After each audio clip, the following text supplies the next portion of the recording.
Ladies and gentlemen, welcome to the Pro Wrestling World Talks with Dan and Mac.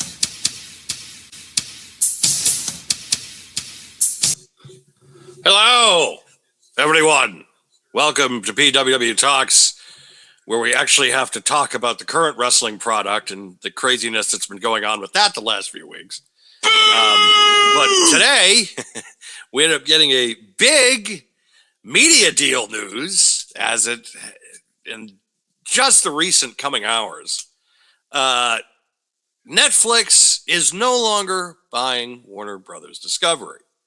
They have been outbid by Paramount, and they have thrown in the towel, and now Paramount will be taking over Warner Brothers Discovery, which, if you're in the fans of the AEW lore, this is perfect for you because this is not going to be a conflict of interest where AEW and Netflix is that going to be a whole thing, even though I don't know exactly the network specifications, because of course that's been kind of leery because the Warner Brothers deal may not include the legacy networks of TNT, TBS, and a few others that might get spun off into another group, even though it has been in Discovery through certain filings and things of that nature that have been made, that Warner Brothers Discovery has at least a 25% stake.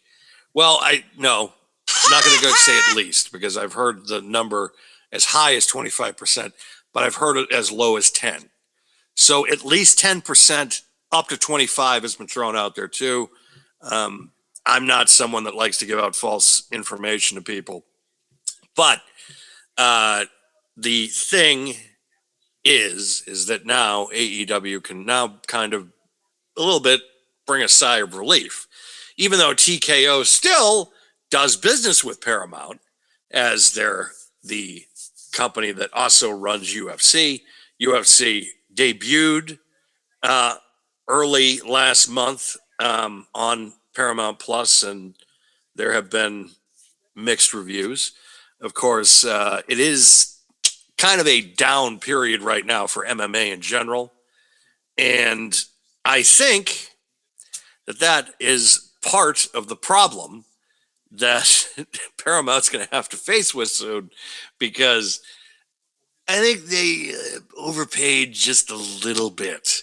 And if last year's numbers are proof, where, of course, we're starting to get the financial figures coming out in true business filings for beginning of the year and the fiscal years of some of these companies, UFC did not make the most money for TKO did.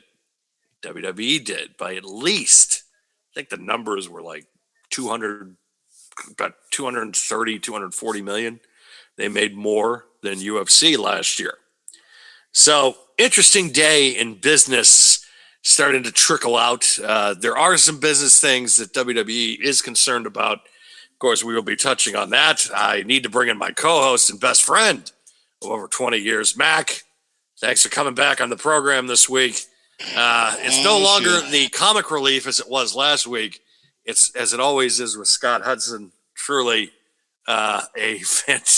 what a charming human being he is. I love listening to Scott's stories, though. Oh, he's so great. He's just a pleasure to work with. So, funny enough about the Paramount thing real quick. We were told at work this week that we can get Paramount for free now. Or Paramount Plus for free, I should say. Oh, lovely. As part of our benefit. And I missed the first part of the meeting, but this was like 2-3 days ago. So I'm curious now if that's going to turn around and be like, actually, never mind, because we need more money because now we've paid or overpaid for Warner Brothers Discovery. I'll be interested to see, though, outside of just my work and my benefit, how much these over-the-top apps are now going to cost people. Because if you incorporate Paramount Plus and HBO and Discovery and all these other apps that are through Paramount now, basically, or owned by Paramount, basically, it'll be interesting to see how astronomical that price is, because if you look at Disney and how much they're charging for all three apps between Disney Plus and Hulu and ESPN, that's a significant amount of money. Paramount Plus is pretty cheap. I think it's like one of the cheaper ones. It is one of the cheaper ones, and I feel like for the content that you get, because included in that, of course, was Showtime, which also means that Showtime absorbs HBO, which, if you asked me 20 years ago of that happening, of You asked me Showtime, 5 years ago. Showtime being on the winning end of that, to me, is unbelievable. Because this was, perfect example, right?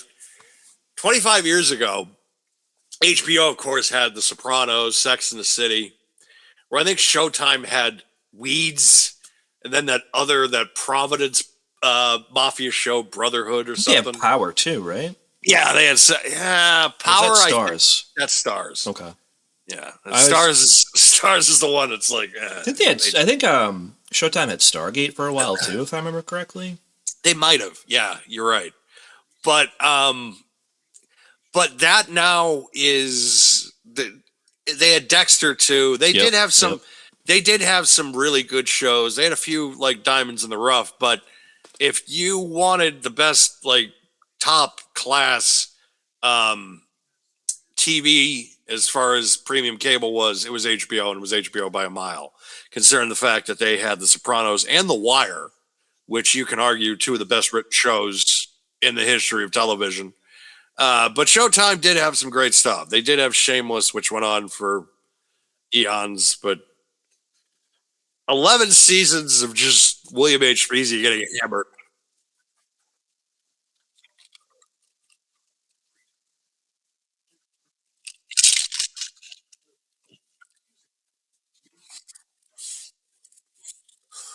Oh, yeah. I do want to get into the Mayor of Kingstown just because I am a big Jeremy Renner fan.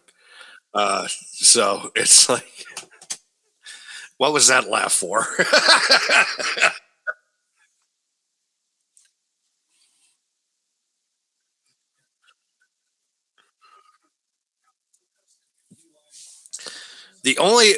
Jeremy Renner is so good. Like, he was if you ever saw the movie The Town, of course, which I've never really liked John Hamm anyways. So like John Hamm is the FBI agent. I was just like, oh, fuck this guy. But I so wanted Renner to get the drop on him. And one of the few times I wanted the bad guys to win, right? It's just like I'm rooting for the bank robbers because John Hamm's on the side. Like, yeah, can't do it. John Hamm is just one of those actors to me. Like, I understand Don Draper, he was great, but it's just like every other thing that I've ever seen him in, he just seems to just be an asshole. It's like, of course, that in The Town, and then of course in Maverick, because it's just like he was just giving Tom Cruise shit the whole goddamn movie, and it just like doesn't respect him, shows him nothing at all. But of course, the next day after I saw Maverick, that kind of warmed me up to the idea of, oh yeah, you're right, this is kind of movie magic. Because my brother, who was in the military for over 20 years, he's just like, so what rank is Maverick? And he's just like, I think he's still like captain. He's just like, he's just sitting there. He's just going through his head. He's just like, he's been in the military 35 years and that's still the same rank. He's just like, that wouldn't happen. There's no way. Like, there's no way. Like, he just went this whole spiel. He's just, no. Like, he's just like, he's still in the same, he hasn't progressed at all. But even the screw ups fall upwards, it's just like, no. But John Hamm, again, in short, an asshole. So, yeah, is it time? I guess, we lead off with the Paramount stuff, but one thing that I did need to bring up this week Is the Vision going to be the worst failure in the history of the company? I don't know if I'm going to say the worst failure, but definitely the most Holy snake bit. Shit. They're definitely the most snake bit, man. Excuse me. I remember all the great factions, and I don't think any of them has had the amount of bad luck that this one has. No. At least in the modern era. Because you could look at the Horsemen at certain points in like the 90s. They really you mean had the 90s when nobody was watching? Yeah, okay. no. No. When in 96, I thought they had something. Yeah, I'll give you that. I thought they had something going with like Brian Pillman. Then Pillman left. Then you bring in Mongo McMichael, and it's just like, yeah, you got something going because Mongo's all right, not great, but all right. Right. But the NWO comes in, and everybody's just like, forget about the Horseman. But I think that the problem with this is the fact, number one, and I told everybody, I said, you're breaking Bronson Reed and Braun Breaker down to being J&J security. And Rollins gets hurt. Then Braun gets hurt in a freak accident. And each incident, the first one was completely preventable because Seth Rollins should have never did that spot. Oh, yeah. 100%. That was one of the worst self-inflicted injuries I have seen in the history of the industry. Only because of the fact, too, you missed a WrestleMania payoff. Well, it's also a coast-to-coast headbutt. Made no sense. It made none. And you cost yourself a few big months. You're not going to be in that WrestleMania main event. By the way, also, you lost the title. But actually, you turned out because that turned out to be a blessing in disguise. Because we've gotten this great championship run out of CM Punk, and also the fact that CM Punk and Roman Reigns is going to be headlining WrestleMania instead of Seth Rollins and Roman Reigns, which was all in all the possibility, the main event of what we were going to be seeing, where it was just going to be like, oh, these two again, but this time at WrestleMania, which who gives a shit? And then it was going to be Rollins coming back to face Braun Breaker, but Braun Breaker suffered the hernia while trying to flip a table. And now Bronson Reed, who was supposed to win the match, go into the Elimination Chamber, gets injured, and now Jey Uso's in the Elimination Chamber. Oh boy. But you know what, though? I don't think it changes anything long term, because I don't think Bronson Reed is going to win that match anyways. Elimination Chamber, I mean. Probably not. But now it's just like all the work that they put in the last 11 months with this whole Vision thing has been all for naught. Because Rollins is out, who was going to turn babyface when he came back anyways. Bronson Reed's out. And then you have now Braun Breaker's out. And then Bronson Reed's out now. So now all you got left is Logan Paul, who's around maybe sometimes, and Austin Theory, who in the end, nobody really gives a shit about. Yeah. And plus you have this new masked man that's like, why? And the masked man really has been almost like Gunther of just killing people's careers. Like everybody's, it's just like, I mean, to be honest, though, I look at Bronson Reed, and this is another major injury. And he's just had nothing but major injuries. He's going to miss another WrestleMania, probably. And he missed last year. No, he's definitely going to miss it. He's not going back there. I think he's either scheduled for surgery or already had it. So he's going to miss another WrestleMania. Yeah.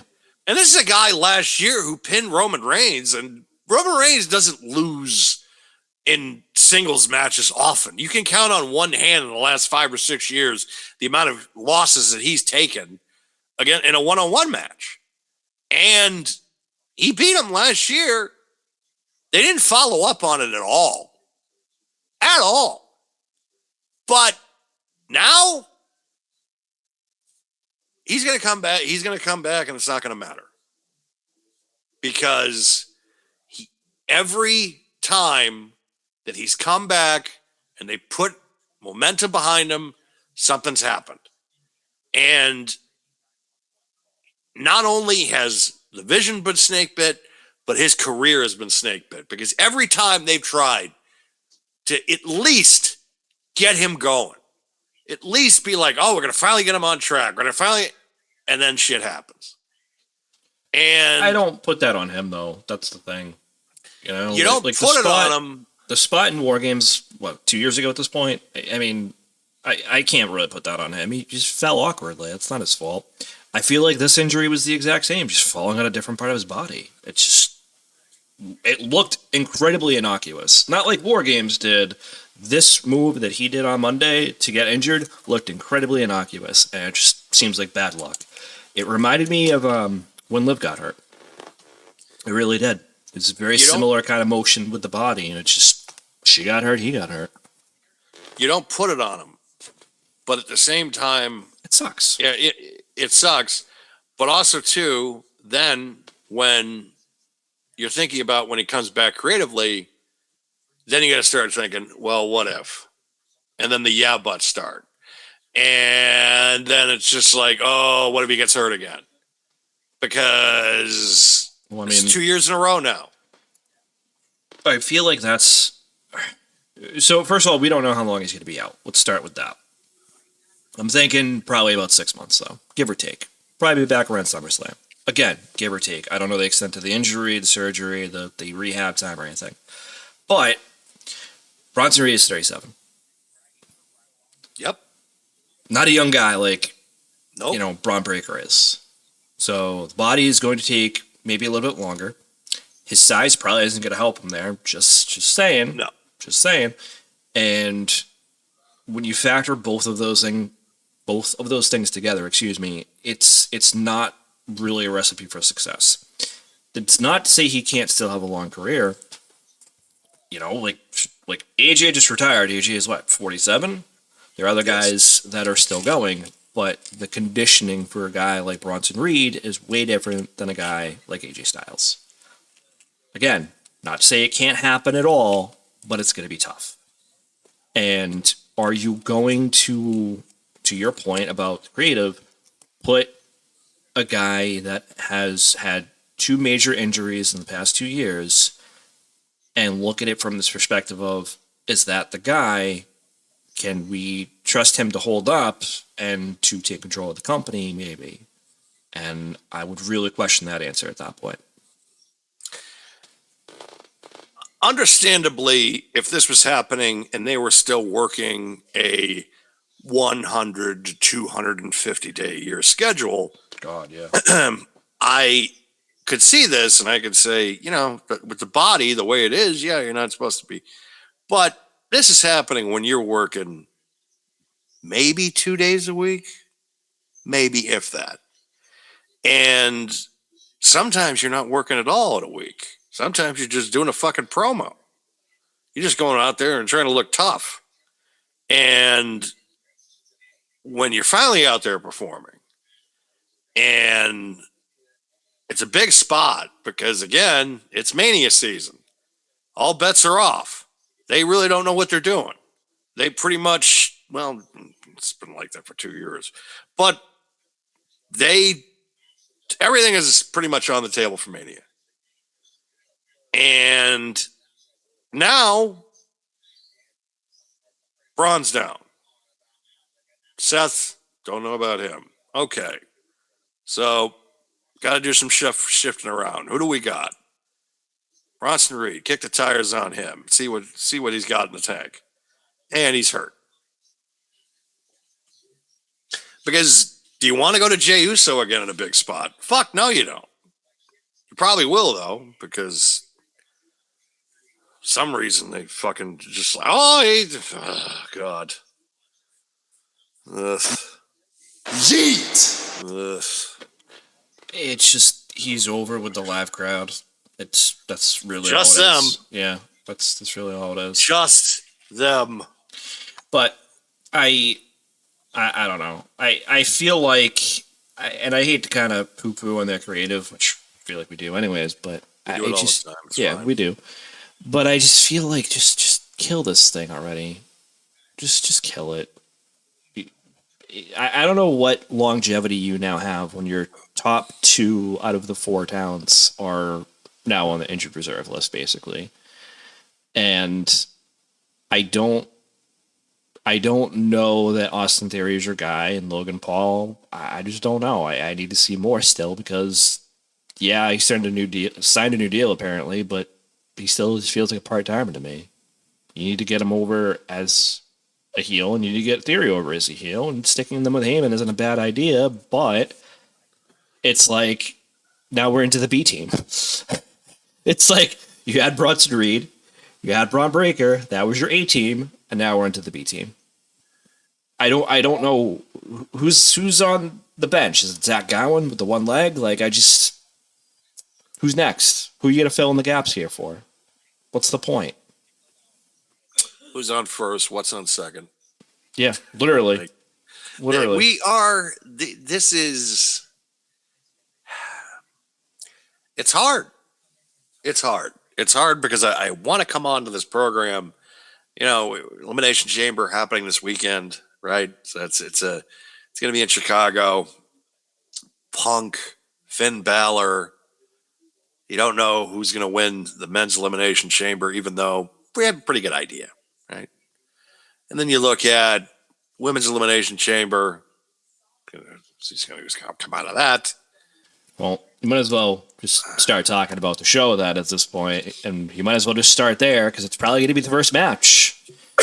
Probably the way the trend is always really gone. You know, we'll just open it up with that. But yep. So these are this is the. I got you. Sorry. It's Kiana James, Asuka, Raquel Rodriguez, Alexa Bliss, Rhea Ripley, and Tiffany Stratton. I mean, you have here a lot of the usual suspects, of course. Rhea Ripley and another, and you know, and it's just, of course, she's the obvious pick, right? You know,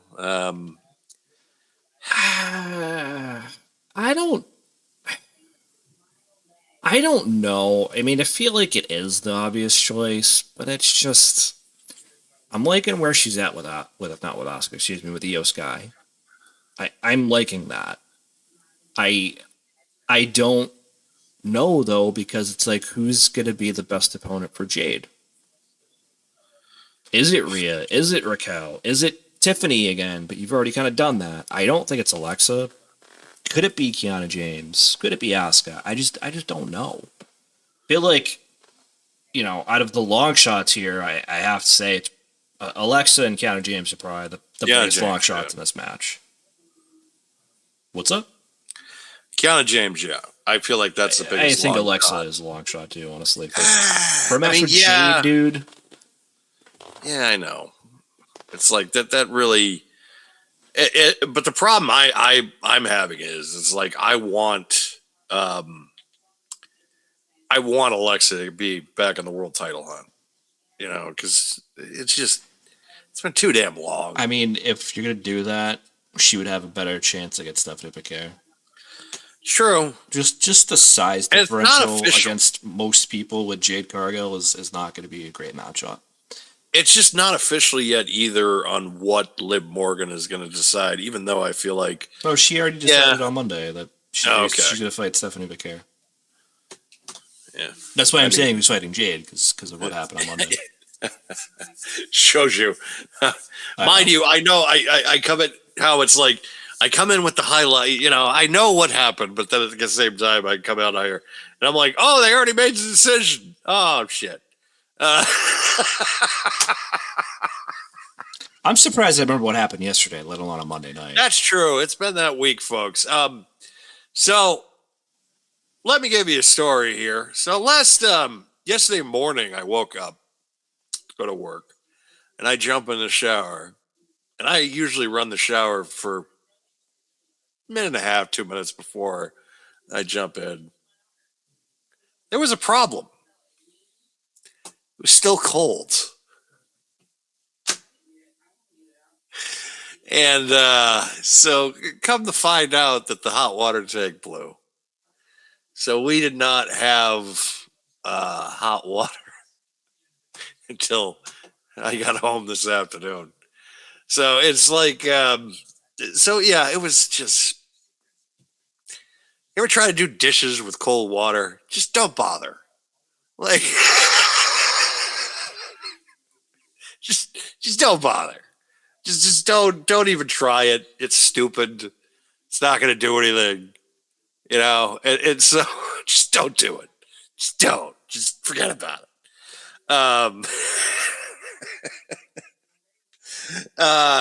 So yeah, that I'm not trying to make excuses. I'm not, but it has been like one of those weeks where my mind hasn't been completely on. Well, what the fuck happened on Raw? Again, it's like I know what happened with what the Bronson fuck Reed. is that? I know what happened with the deal with Paramount today, which is big business news, which is also going to affect AEW. I also know what happened with AEW and some of the stuff that happened last night as well. So it's like, yes, I have been able to follow things that have gone down. I've been able to watch certain things go down as well. But yeah, so I didn't know that Liv Morgan picked Stephanie Vercure. Whoopity doo. Send me to the Hague, all right? Shit. Fuck. Raw was a weird show, anyways. Honestly, Of course, there's been nothing but weird. I mean, this week especially though. But you know, the Bronson Reed thing, the Liv Morgan thing. Jade was out there for a cup of coffee to be in the ring with Liv and Stephanie Vercure as Liv chose, which I thought was just dumb. The package with the AJ at the end was cool. I forget what match was even before that at this point. I We'll checked out AJ so much for it. too after we review the show. Yeah, we can talk about AJ too, obviously. Yeah, I enjoyed that retirement, but you know, I just whatever, you know. Yeah. But for this match, I think the favorite is probably Rhea, which I feel like makes sense. I feel like Raquel might not be a bad choice because then you get Liv and Raquel and Judgment Day on both shows for a couple weeks going into Mania. I don't think that's a bad thing. I think Tiffany is a solid contender as well to try to get her title back from Jade. I just don't think they're going to pull the trigger on that right now. That would be my least favorite thing to do. I agree. Only because it's like... And my least favorite thing to do actually would be what they're already doing and not having Jordan Grace in this match. Yeah, that's annoying too. But at the same time, it's like, well, we already had that match. Who gives a shit? Like, I don't care. Jordan Grace honestly should have been in this match. She should be going to Mania to face Jade. 100%. But whatever. Yep. You know, we're left with what we're left with. I guess the biggest marquee match we could get out of this, is if Rhea wins. The problem is, I don't want Rhea to win.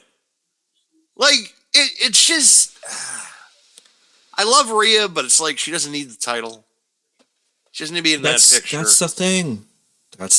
She like, doesn't she doesn't need it. need to be in there. She's a top star. Like, in my opinion, you could put Rhea Ripley now on the Mount Rushmore for women. 100%. You just can. Yeah.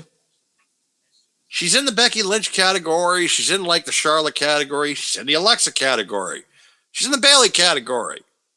She's in the Mercedes category. I think she's surpassed some of those categories, to be honest. But she has. I don't disagree either. She's one of the biggest stars in the company. And you don't need to put her in a title match. So her winning, yeah, okay. Let's do Jade Rhea at WrestleMania. That does make sense. But doesn't need to happen. Doesn't need to happen. You can wait on that. I don't disagree, man. Like, it's just, would a match with her and Jade be good? Yes. I just don't need her in the title picture right now. No. And you're already doing that thing with Io, and if the payoff here is that Io somehow screws the match up for her at WrestleMania, I'm just going to be like, okay, cool, I told you so. Like, I don't care. Yeah, I just don't care. And if you're going to do that, it should be at Chamber. And have her do a run-in because, say Kairi Sane did a run-in or something like that. And then you set her and Io up for WrestleMania. I'd be more in tune with that than Io costing her the match at WrestleMania, because then you're just prolonging the inevitable anyways. But I digress. I think it's probably going to be Rhea here. I'm pretty sure you agree. I think there's solid argument for a few of them, but, you know, Kiana James is here for a cup of coffee, unfortunately. I mean, she definitely impressed at the Rumble. So, 100%. And I'm sure that's why she got the match. Yeah. She's earned the spot, in my opinion, because she's kind of been the breakout star since the Rumble. So I don't have a problem with it. And it's just like, yeah, you're right. Get over new talent. Let's make a star out of this person. It's like, you know, and that's something they need to do. They need to capitalize. And they're doing the same thing with Raquel, because Raquel's also been hot. So it's like you have, so I like the fact that it's like you have the usual suspects. You have Tiffany, you have Rhea, you have Asuka, but then you have, let's get Alexa in the main event spot again. Let's see if we can get the, you know, let's tease that again. Then you're rewarding Raquel because of the hard work that she's done, and you're doing the same thing with Kiera Jordan. So it's like they're doing really good things with this match, because they're giving people that have earned the spot and giving and kind of spreading the pot a little bit, instead of just like main girl. It's like, no, you don't need to do that. You can spread the wealth a little bit and give it to other people that have earned the shot. They might not win, but they at least need to have some time to kind of get the shine on them a little bit. Yeah. We'll definitely talk about that on the men's side, because it's totally different on that side of the fence. But before we get there, we can probably talk about Becky Lynch and AJ Lee for the Intercontinental Championship. One question. What's up? Why the fuck is this not happening at Mania? I feel like there's got to be some fuckery to this, and they're going to have it again at Mania. That's just how I feel. Okay. And I understand the fact, too, it's like, well, it's in Chicago. I get it. But you are talking about someone that came back, beat her in the tag match, and the first one should be at Mania.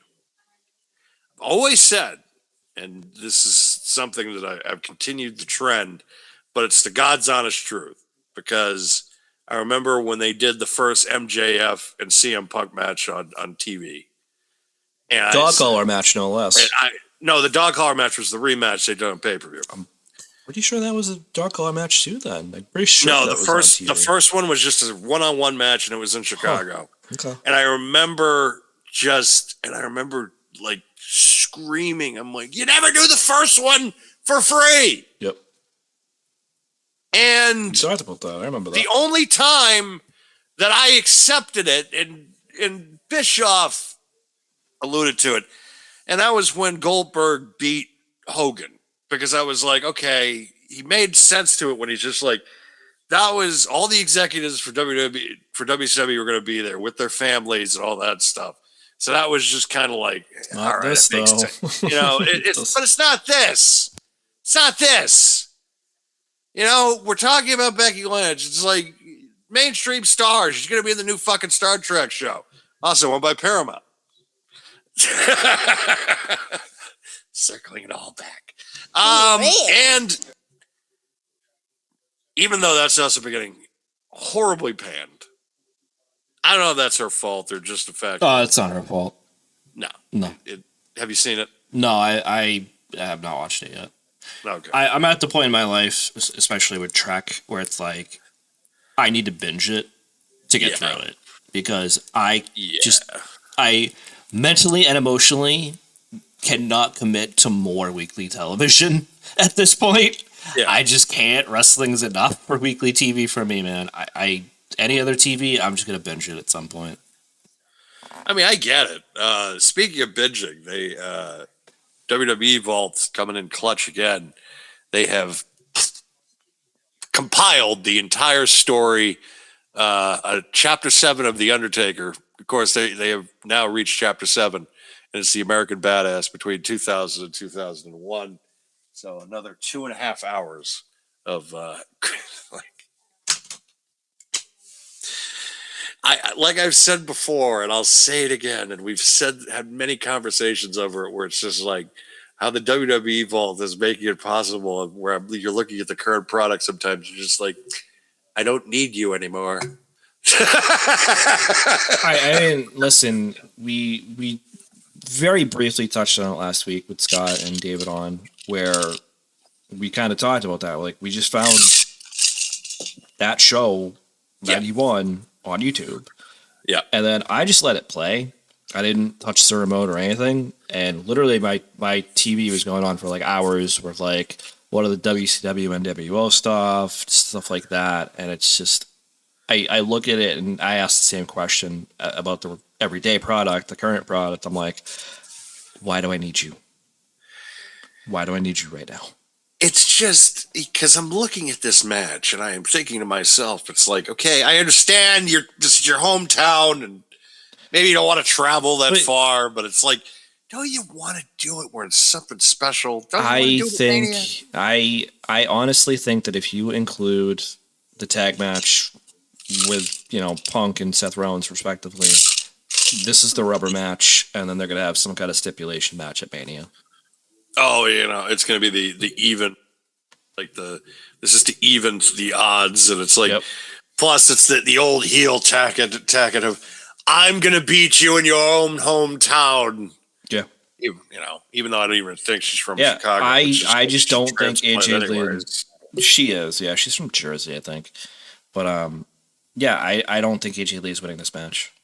I think people will be sent home happy because Punk's obviously going to win. We'll talk about that in a couple minutes. Exactly. But I just think that if you want to book that for Mania and have it be meaningful, she has to lose this match, and the next match has to be a stipulation match at Mania. Yeah, and I feel like you're right, and I feel like it might be. Plus, maybe AJ is still feeling like she needs to be in training wheels a little bit because it's really her first. I think it's her first singles match back because she came back for War Games, she came back for a tag match, so this is her first kind of. And then everything else has been run-ins or backstage segments or in-ring segments where. So I think you're right. I think you're right that this is probably going to be kind of a Becky's going to get her win back. She's going to be able to beat her in Chicago and be able to kind of have that brag that she's going to be able to drag now all the way till Mania, some stipulation that's involved. So, yeah, you're right. I'm going to follow your logic because I think you're 100% on point with this one. Just makes sense. But yeah, that'll bring us to the next match, which, again, Men's War Games probably got to finish, so this next match will be for the World Heavyweight Championship, CM Punk defending against Finn Balor. And I'm just going to break this down very simply. There is no chance Finn Balor wins this match. If one guy even brings that up at the table, like, all right, so how are we doing this? Well, Finn should win. I would fucking throw him out of the building. I was going to say, he's that meme of the comic where the person gets thrown out the window for suggesting something. That was about to say the same thing, yeah. I love Finn Balor. I've become more of a fan of him in recent years with the Judgment Day than I ever have when he was the Demon. And I am especially really became a big fan of him after his Cody Rhodes interview, where he mentioned to Cody that he was smoking weed while training. Vast amount of marijuana. Kind of gave him the old. And also the fact that he's from Ireland, that another thing that kind of goes there, and I'm like, all right, that gives us some positive. But my biggest complaint and my biggest gripe with Finn Balor has always been the fact that I always thought he was way too good looking to be in pro wrestling. He looks like an Abercrombie and Fitch model. He looks like David Beckham, which I understand you need in this industry. But there was Shawn Michaels, it was like, yeah, all right. But at the same time, And I understand he was a heartthrob. Got it. Understood it. But I look at Finn Balor and I'm just like, yeah, Jesus. Really? I don't care about that stuff. I don't notice it as much, but I mean, I get what you're saying. But I mean, for me, Finn he's a great worker. He's a great worker, and don't get me wrong. And I'm not trying to be. Oh, I know you're not. I'm just saying. It's just you look at it. It's just like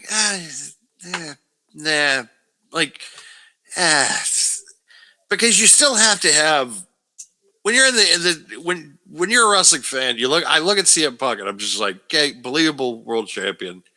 And I look at Finn Balor, and I'm just like, I think of Alex Wright in 1995. It's like the first.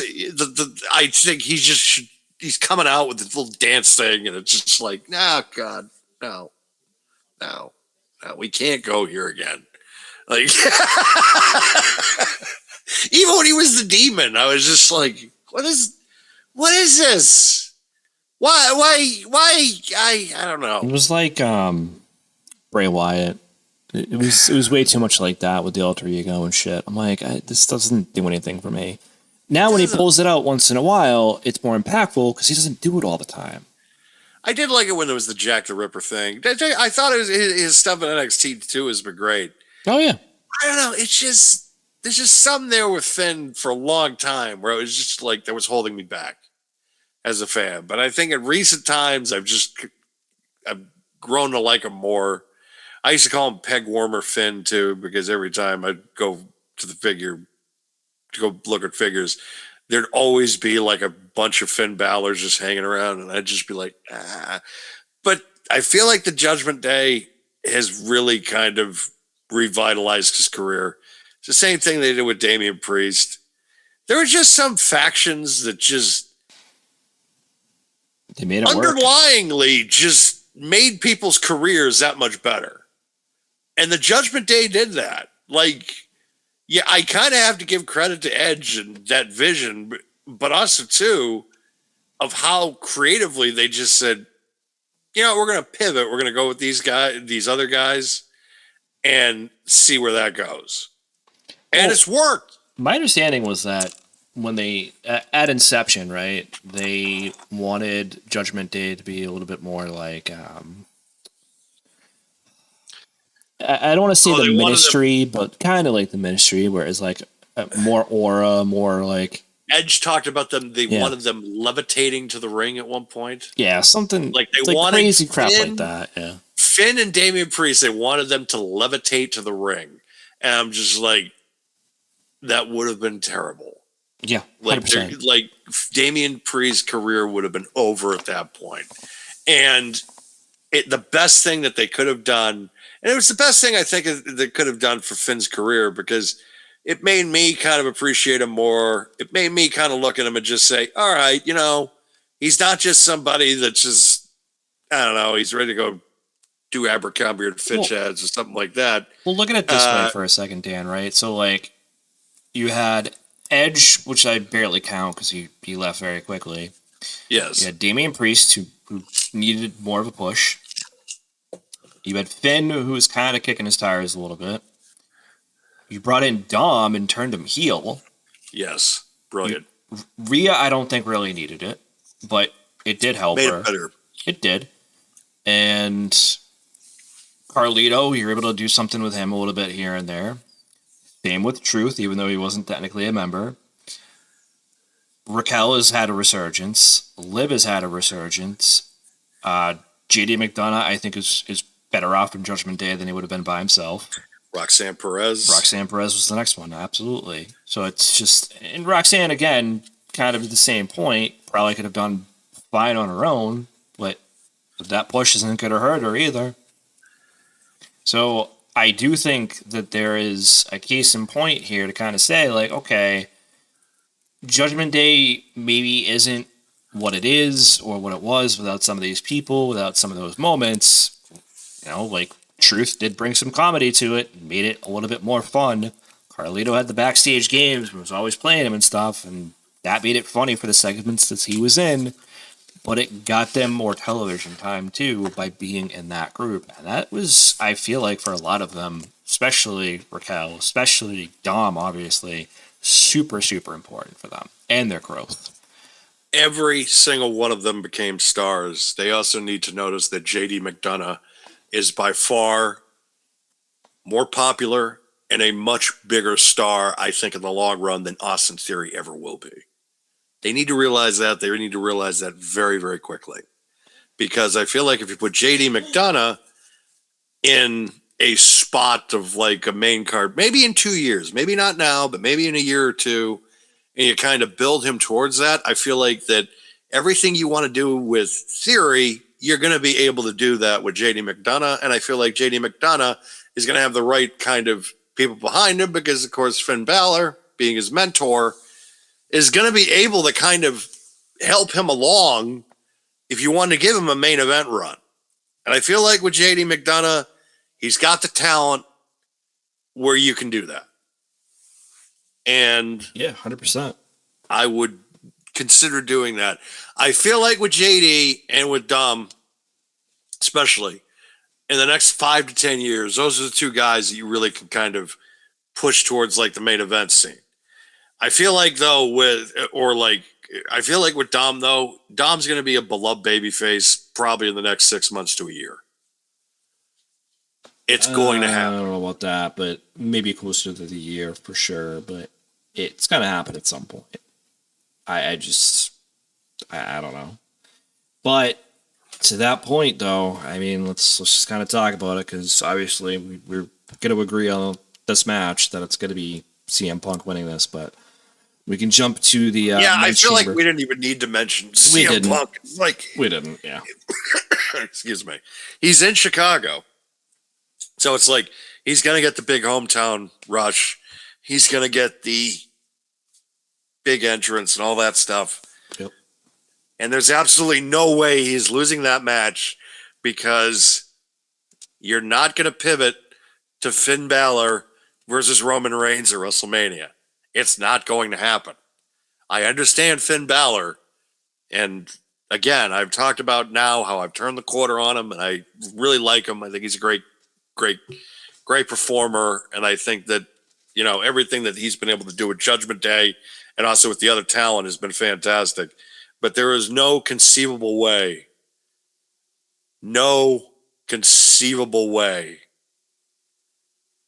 that he is winning that match against CM Punk. No. There's none. No. There is, and I understand people are just like, well, I don't like predictability. You're not.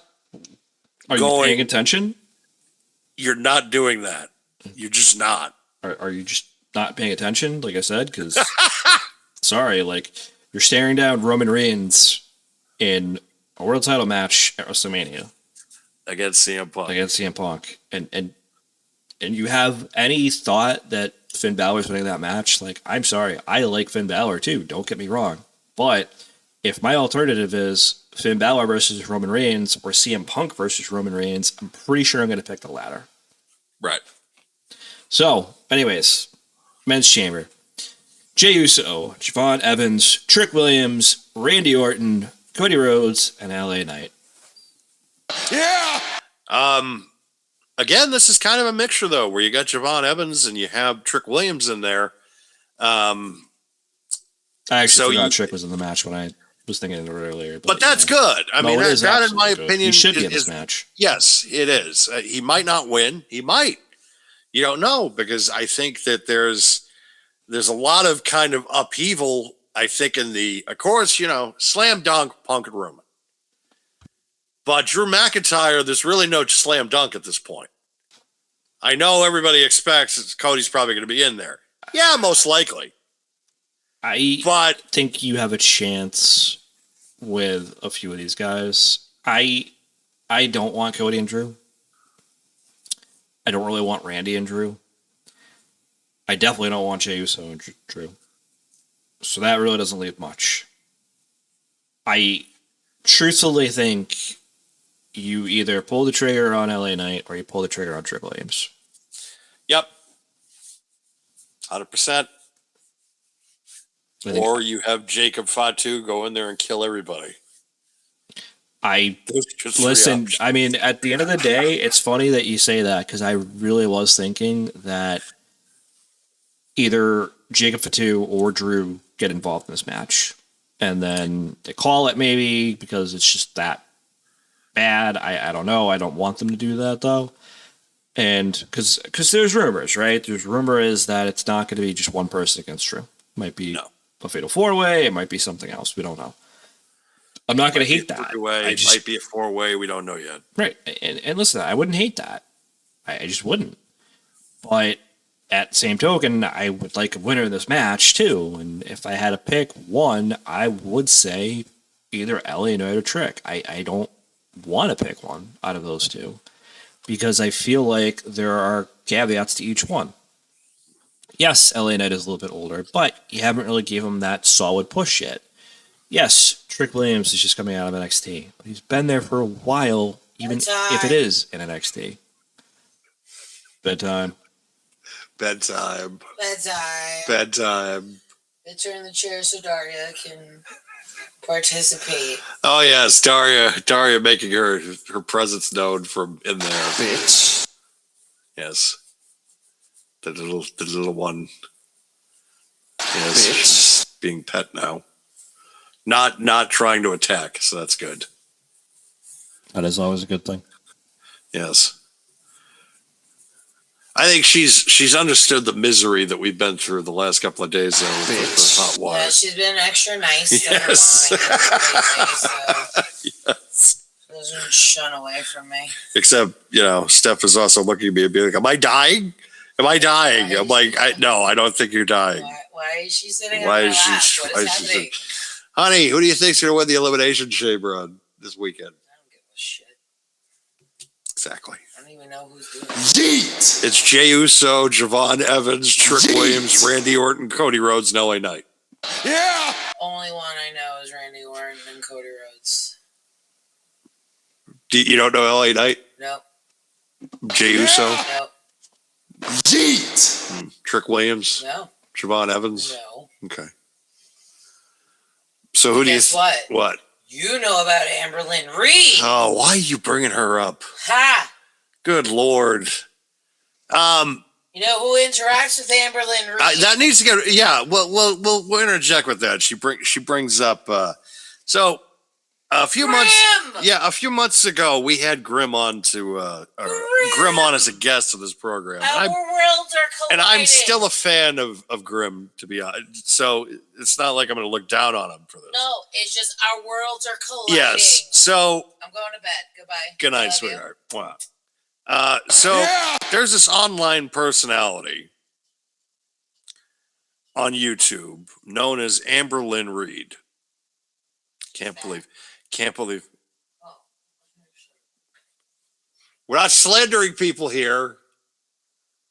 I can't believe I'm bringing her up on this podcast to be number one either. Just because of the fact I might tag this on YouTube though, because I'm bringing her up because, if it gets some clicks, great.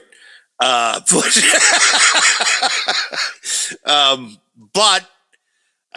she is a lolcow, as they call.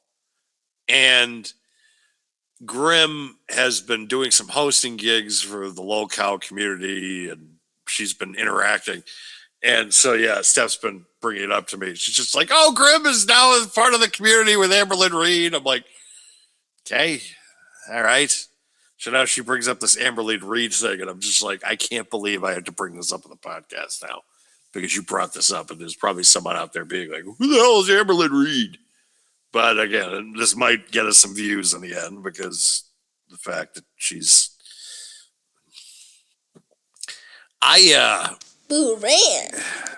there are a few people on the planet that I'm just like, she's got to be working, right?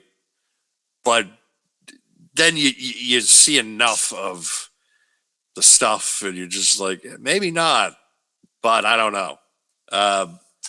It's interesting how a lot of these online personalities have been using a lot of pro wrestling tactics, and you can look at Logan Paul for that, because Logan, perfect example of it, where he was doing a lot of pro wrestling tactics and was able to parlay that into a very, very, very lucrative career with WWE.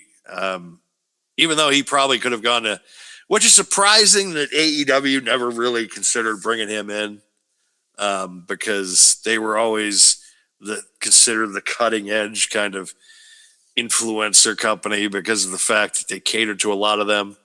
But WWE was able to get Logan Paul, and it has been a mutually beneficial relationship because you look at the community that he's brought in, which is a younger audience, mind you, and now the older audience is being like, well, now I got to get into this Logan Paul guy, I guess, and look at his backstory and all that stuff, which, trust me, I have not done whatsoever, even though I have to give him more credit than I would like to. And the fact of that, as far as the wrestling business is concerned, he's taking it seriously. And I don't mind the fact that he doesn't know a lot of, even though I think he's playing that up, I do think that he knows or has at least some inkling of terminology in the industry, like just maybe he's just playing it off, even though I do. There's many things in recent years that I have grown a lot of respect for with Chelsea Green. But one of the biggest ones is some of the comments she's made about like Logan Paul and or sarcasm, so to speak, that she showed Logan Paul, because she is doing that as a serious performer and someone in this industry that takes this extremely seriously. Her and Cardona both do that, which is why both of them in the company, it's like, yeah, it makes complete sense. Because in the end, I want people to be successful in this industry, but also be able to take it seriously. And I feel like a lot of these YouTubers have just watched a lot of old promos or old like Memphis or on just how to just get heat, right? Little tactics on just how to be it. Because I look at Amber Lynn Reed and I'm just like, yeah, for some reason, like she could show up at WWE tomorrow and she would get the biggest heel heat you could probably have in the history of the industry. She'd get it in like top 5 or top 10 because she's just one of those people you're just like, I hate her.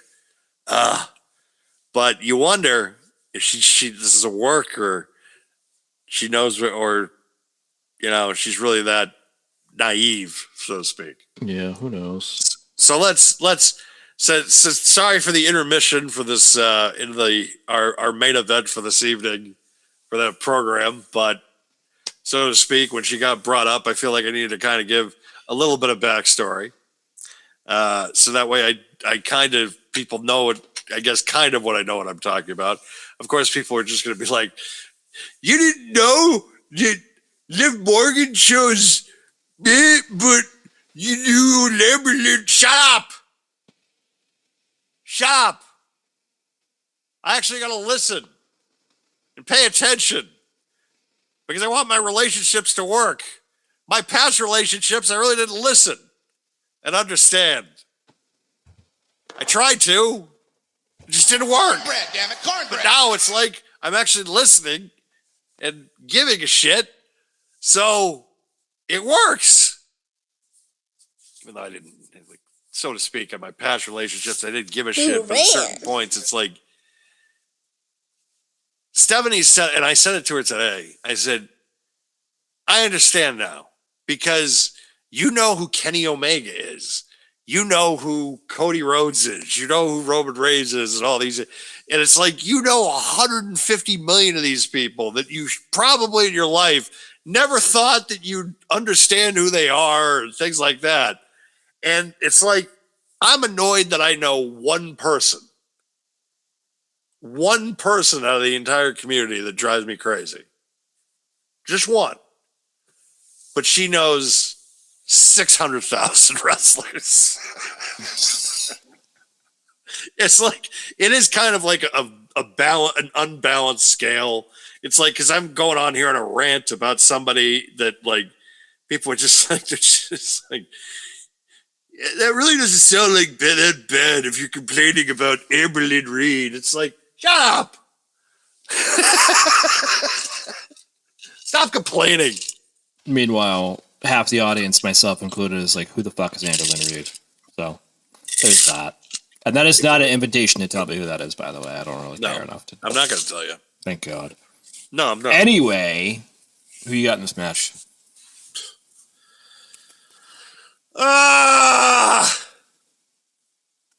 It's tough. I could see Randy Orton again. Same. I could see the Jacob Fatu stuff happening. Same. But everything in the damn world is telling me it's going to be Cody. And it's like, but it might not be. Because it might be the Jacob Fatu thing, because Jacob Fatu could be slotted in for the Jey Uso thing because of what happened. Because Jey Uso, again, was not supposed to be in this matchup. So they might pivot where Jey Uso gets wrecked by Jacob Fatu. Jacob Fatu goes in. That, to me, I think is a much better story. And then Cody somehow finds his way. You know, I don't know. I mean, yeah, I expect Cody to be there in the end. Even though the fact that you're kind of risking a lot of the good faith that Cody has. Because you did the same thing with Daniel Bryan a couple of years back. If you remember going into WrestleMania 37, when it was supposed to be Edge and Roman Reigns. And it turned out to be, well, Daniel Bryan wants in there. Okay, fine. Roman Reigns made it work. He made it work, though. Oh, did he?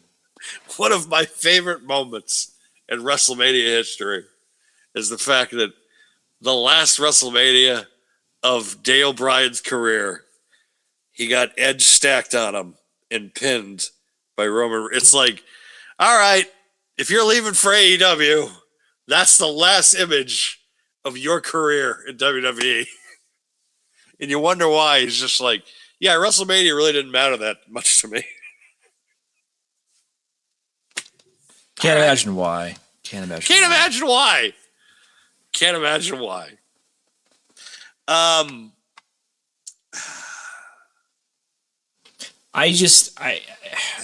don't want Cody to win. No. Siobhan Evans versus Drew McIntyre is not something I'm really going to watch. I definitely don't want Jey Uso. So that leaves Trick, LA Knight, and Cody. And Randy. Yeah, I made more sense in my head because I was trying to think through it. But Cody's going to have his own match, I'm sure. You have a case to make. Randy Orton, 14, 15-time champion at this point? And LA Knight's a guy that you have to push. Like, I just don't understand it. And then there's Trick, who doesn't need it this early, but it would be a good match between him and Drew. I would enjoy that.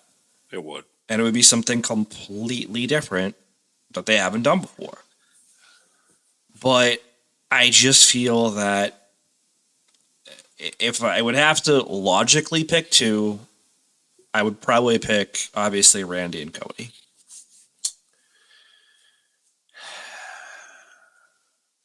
And the thing that I hear the rumor about is that a lot of the reason they're doing this open challenge for Brock is because LA Knight's probably going to lose and he'll do that instead.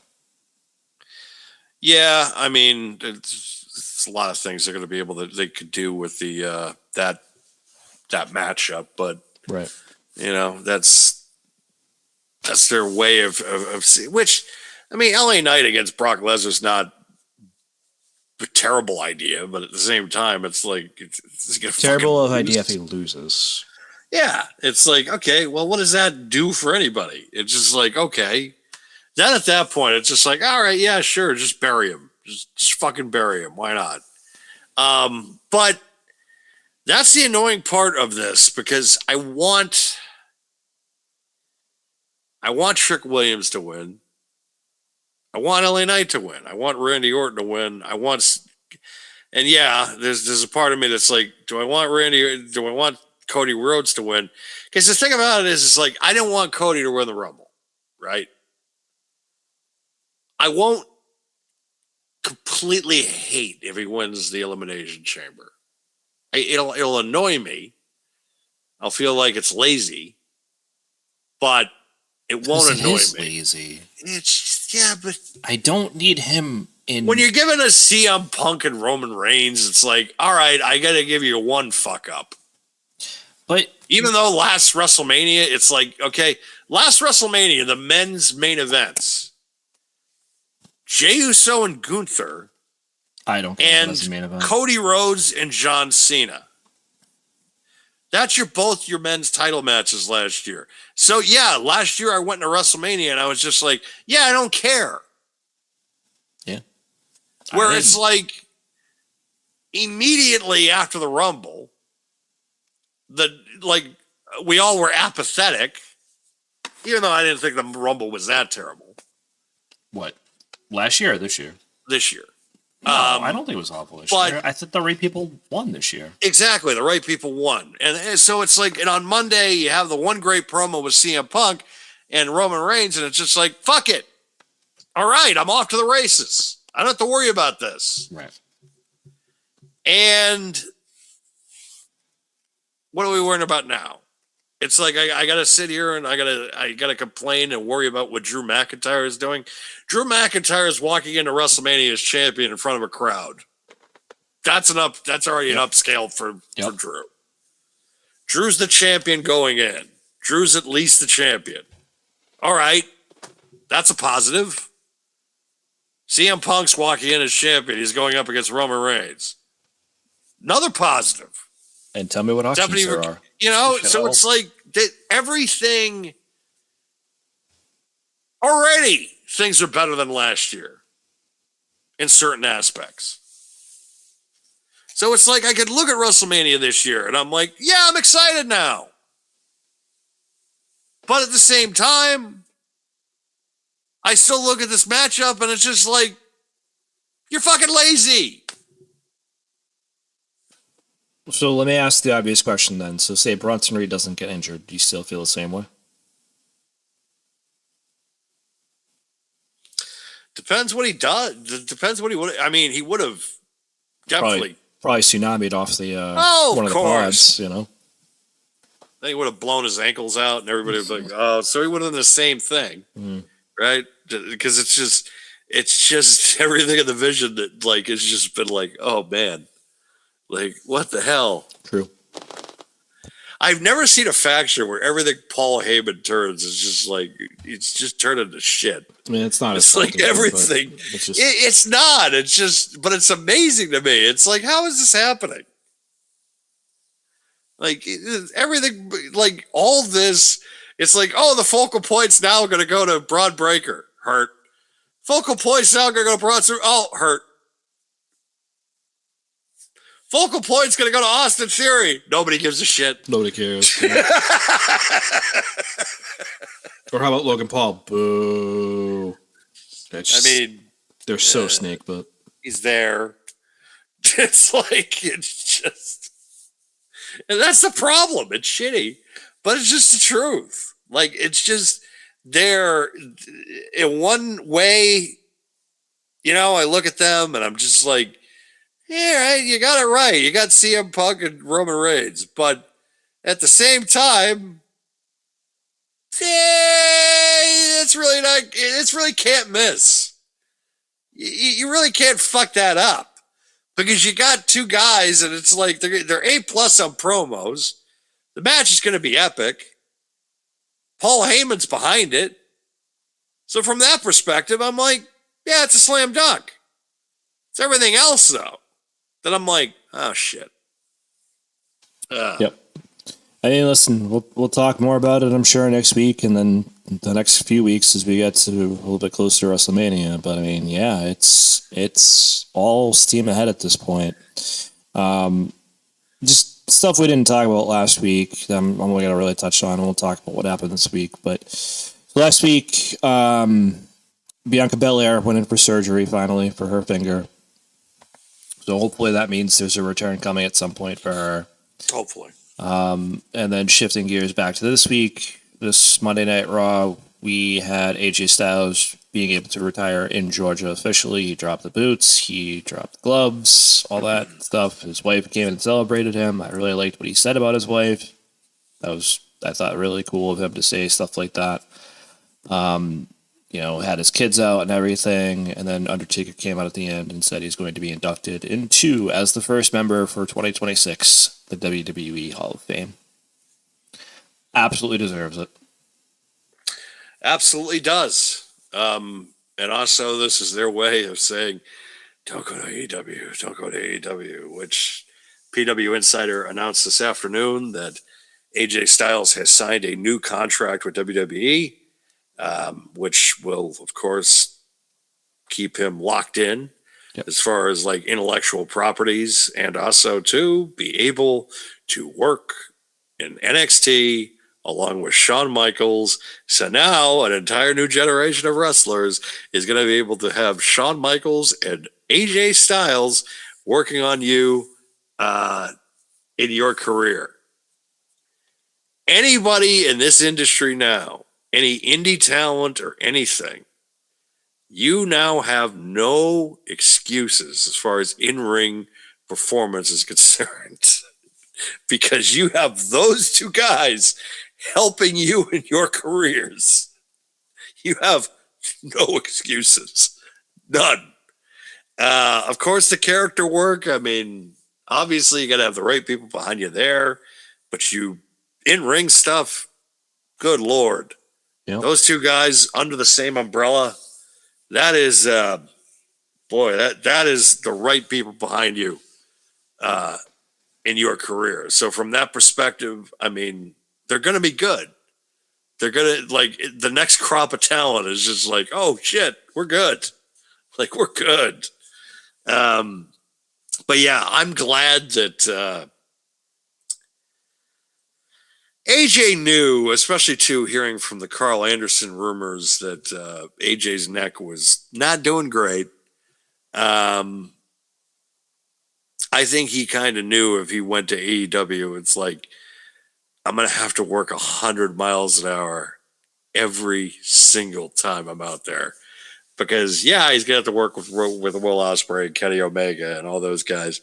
But then it's like he's going from a schedule where it's like, yeah, I don't have to hit the phenomenal forearm or the spinal tap fucking all the time.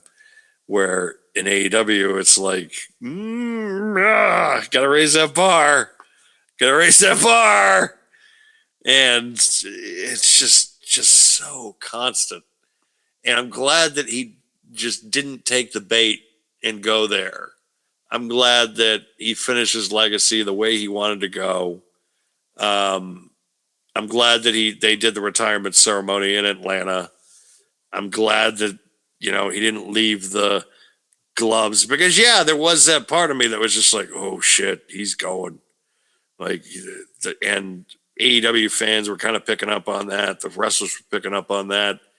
And he had a lot of money waiting for him on the table because he would have had whatever he wanted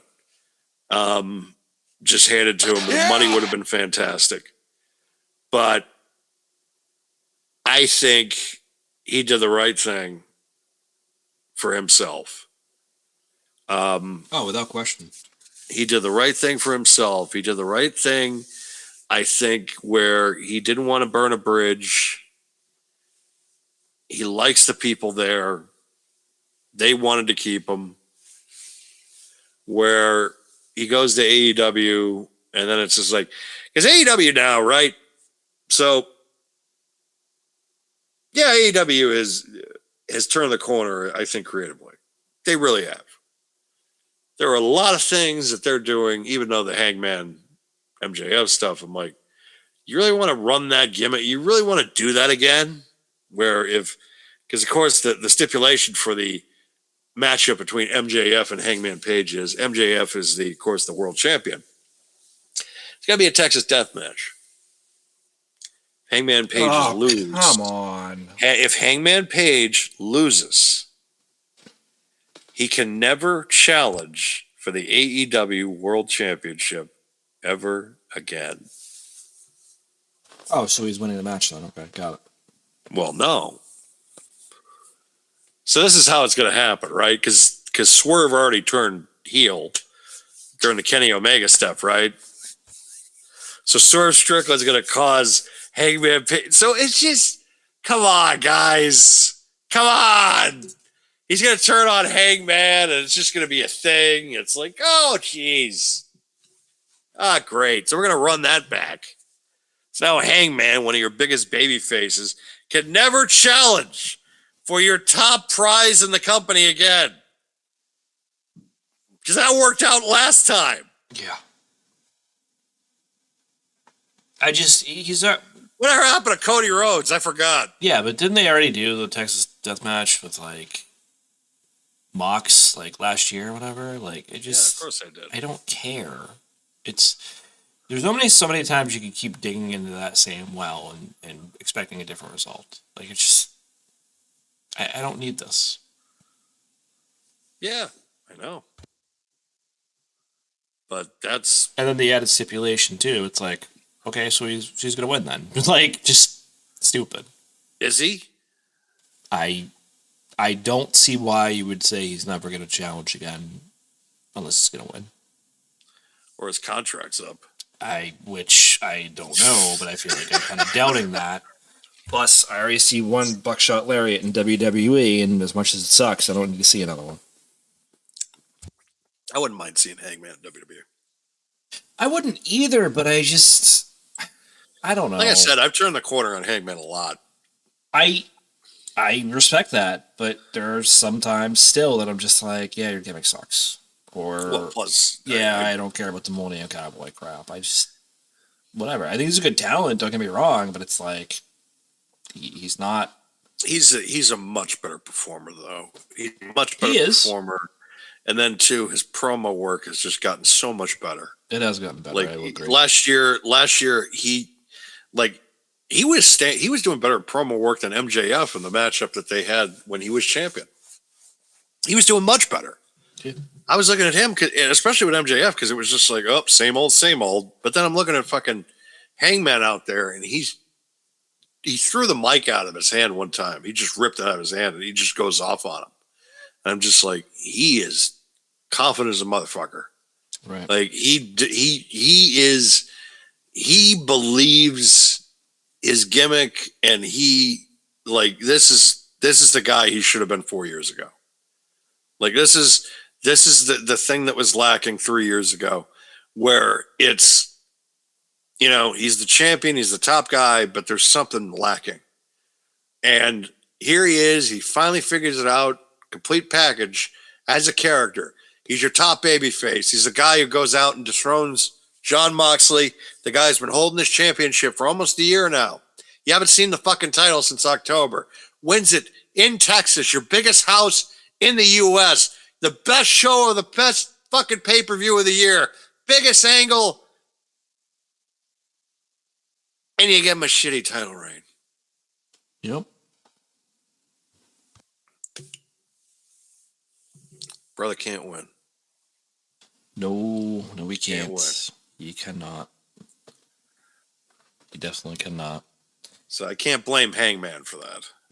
I don't blame him either. I'm just, But, yeah, listen, I think Elimination Chamber this Saturday is going to be a good show. It's 7 o'clock start time, so hopefully it's not going to last too long. But I feel like it's a predictable show. Maybe. I wonder if Bellingham is going to have it. I doubt it. I didn't even think to look, honestly, though. But I doubt it. I don't know. I might look, but I'm probably not going to go. I don't know if I'm going to watch it live, honestly, yet. I haven't decided, because I just feel like the show on paper is fairly predictable. It is. It is fairly predictable. And I mean, that's part of the problem coming into this. But, you're right. It is one of those shows I'm going into this. I'm just like, yeah, Punk and Balor will be fun. AJ and Becky will be fun. I'm not going to sit here and say that it's not going to be a fun ride. The women's match will be fun because really at the same time, it's like you don't know who's going to win. The men's match, it's like, kind of know. So, yeah. I mean, I feel like the men's match, they could throw a swerve. They could throw a curveball on that and make it interesting. I don't trust them enough that they're going to do that. No. The women's match kind of feel the same way. Becky and AJ could probably go either way, but it's probably going to go the way we kind of talked about. And then, CM Punk's winning. Sorry, not sorry. But yeah, no, that's a lock. That's a guarantee. Yeah. 100%. You're not going to, and I understand, well, you don't want to make a predictor. Really? It's not a prediction. It's a spoiler. No. Punk is going to retain. Punk is going to go on to face Roman Reigns in one of the biggest main event matches in WrestleMania history. It's not even like, as far as star power is concerned, it's like it's by far, I feel like, just a bigger matchup than what you had last year. And that's saying something, just because of the fact I've seen it as a mainstream star. Mind you, Cody Rhodes, name value, things of that nature. Right. But Punk and Roman, by far, bigger matchup. Yep. 100%. We'll see. Maybe there's going to be a couple surprises. We'll have to see what's inside the box as well. Oh, boy. Yep. A lot of rumors going around that it's Dan. I hope it's Dan. Oh, my God. That'll make me pop. Yep. Same. That literally, I will pop. I will literally. Oh, man. And also, that'll get one of the biggest, ovations in the history of that building. It's like CM Punk winning the title and then Danhausen debuting in WWE. Everybody's just We'll have to see what it is. Jericho, apparently. Apparently, Jericho will also be missing WrestleMania, apparently. Well, if he's, we don't know how close they're to re-signing him anyways, but all we know is that he got time added to his contract for being out. Contract has been frozen. Yep. But we'll see. We'll see what it's going to be like. It should be a good show regardless, and we'll definitely review that next week. Yep. We'll watch it. Maybe not live, but we will definitely come back and review it and of course tell you all about it and give you our opinions and maybe be more animated about the show. I'm just like, oh my God, what happened now? Can't believe it. At least Danhausen, if he shows up, that'll be like a highlight where we'll just be like, all right, things are better. Oh, yeah, 100%. 100%, at least for that. And then we'll talk about the rest of the show and probably not as much. He'll host WrestleMania. We'll be like, yes! I'd be down for that. Absolutely. Dress up as the Moo Moo from the Oh, Simpsons God. episode. Yeah. Yep.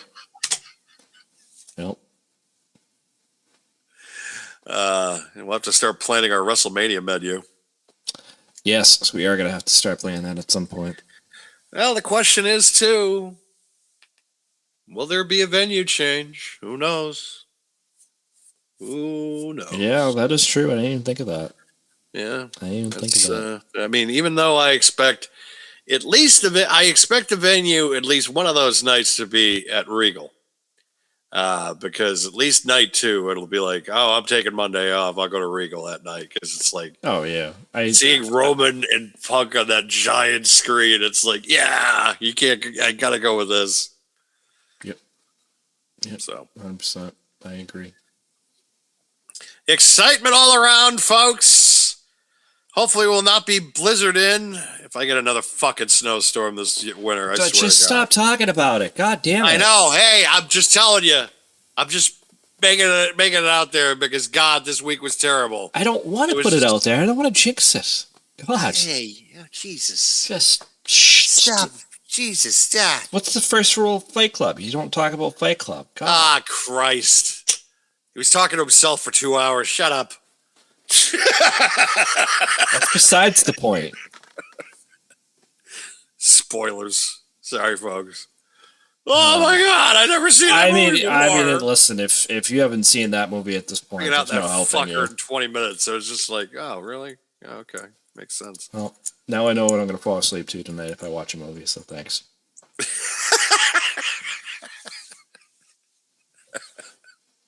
Yeah.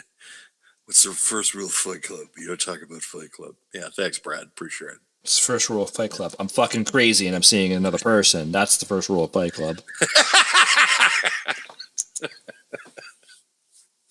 Why soap salesman? What the fuck? All right. You told me not to do that. I did. You also said you would say that too. Such a great movie. So great. I still feel like though that if anybody hasn't seen Once Upon a Time in Hollywood, I feel like that is still Brad Pitt's best movie. Even though Seven's also up there too. He's been in some great a lot of good flicks. ones. Yeah, exactly. Yeah. So yeah, I know I'm speaking the obvious. Oh, Brad Pitt has been in some great stuff. Ah, really? You don't say. Such insight. Yeah. All right, everybody. So we're not going to bore you too much longer. So we're going to wrap things up, and we will see you back next week. Enjoy Elimination Chamber.